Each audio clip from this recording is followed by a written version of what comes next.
This video is called Trip Your Addiction Trap. Whatever your addiction is, it is important to fully understand the pros and cons of your addiction at all times.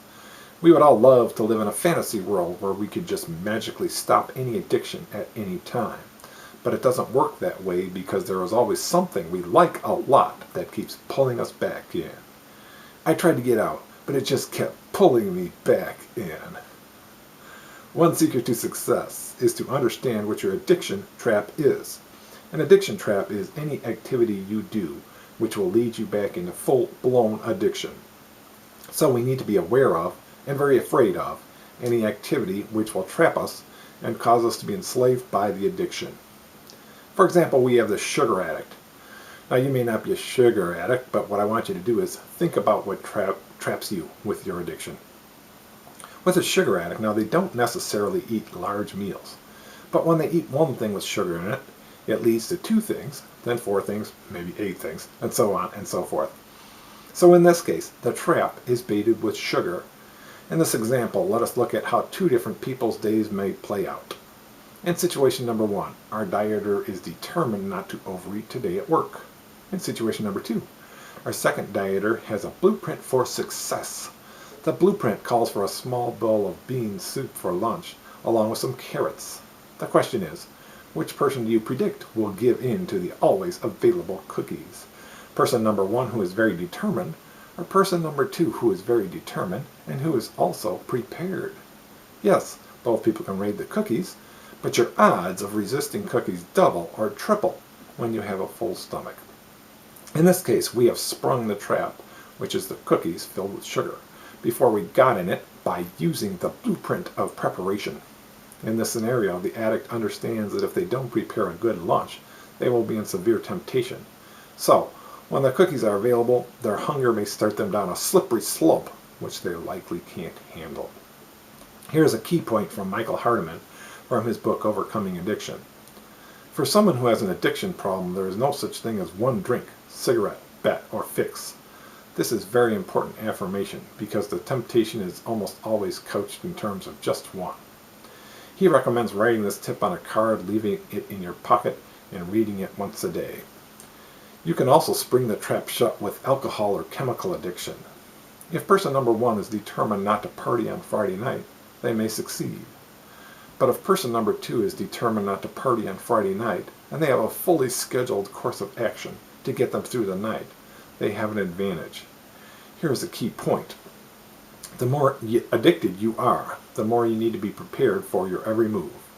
In this example, person number 2 has a plan to play pool with non-partying friends. Then they will hang out with Johnny, who wants to support their dedication to change.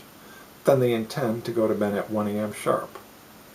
In this scenario, they now have some power, and that power is their plan. And if they simply follow their plan, they will spring the trap shut before they get caught in it. Key point number 3. You need clean people around you if you are going to stay clean. In this last example, our hero played pool with sober players. If they are a true addict, they may not prefer to hang out with a sober crowd. We don't really know these people as well as we know our normal crowd. Additionally, they may be a little unsure about us. So it is important to remember that it will take hanging out with these new people several different times before you can accurately know how well you fit in. It may also take 5 to 8 different times for your head to clear up. What I mean by this is, even if your new friends are perfect for you, and even if what they are doing is great fun, you may not enjoy it at first. The reason is, if your mind can only think about your habit, it will be hard and it will take extra time to make new friends. So since you probably have to make new friends to break your addiction, you need to make it happen no matter what. Here are some rules to follow to break away from the crowd you hang out with now. Number 1, be ultra aggressive in finding new sober friends. Always smile and try to be friendly. Be patient. It will not happen in one day, but always be persistent. If you never give up on finding a new crowd, you will find one. Number 2, be the person who suggests clean activities. If you don't have something to do, you will likely fall into an addiction trap. Number 3, always have a backup plan. If you can't find something interesting to do, have a plan to do something, a hobby, sport, game or spiritual activity, etc. Number 4, although being busy is important, try to not overdo it. When you are tired, watch some TV or read or get some sleep. Having a good balance in your life is one key to success. When trying to find a new crowd, it is very important to go the extra mile to make it a good night. Make a great effort to treat these new people well.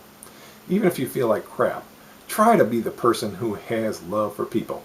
Make an effort to always going around treating people with respect and with some genuine caring for them. If you do, you will be surprised at how much better life can be. So let's get hardcore about addiction. Addiction is slavery. It tells you what to do, when to do it, where to go, and how to act. Even if you love your addiction, I recommend that you tell yourself 20 times a day that addiction is slavery. Now, if you think that's a good tip, you may want to write yourself a note until you can develop that habit.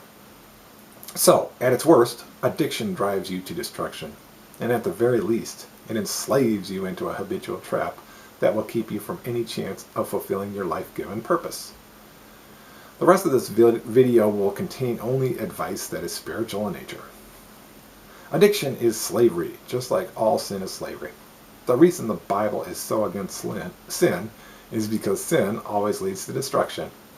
For many people, there are sins which are trigger points to your main addiction.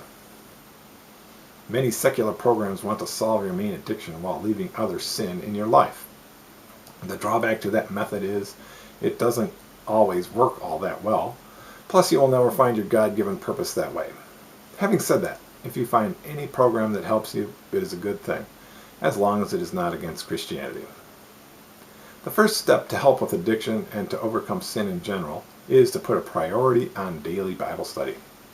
Read a chapter from the New Testament and one from the Old Testament each day. Then put a priority on doing what it says to do. Every person who makes it a priority to follow God's ways will find fullness of joy in their life to some extent. Every person who makes it a priority to follow Jesus' ways in full, which is to obey his ways and to spread the gospel, will always have fullness of joy. So, make it your goal to have fullness of joy, say in 5 years or in some time period. Right now, if you make positive changes, you may only have a small bit of joy. But get started so that you know you are on the right track. Then grow your momentum daily through Bible study and prayer. And then over time, you will find your purpose and your joy will be full.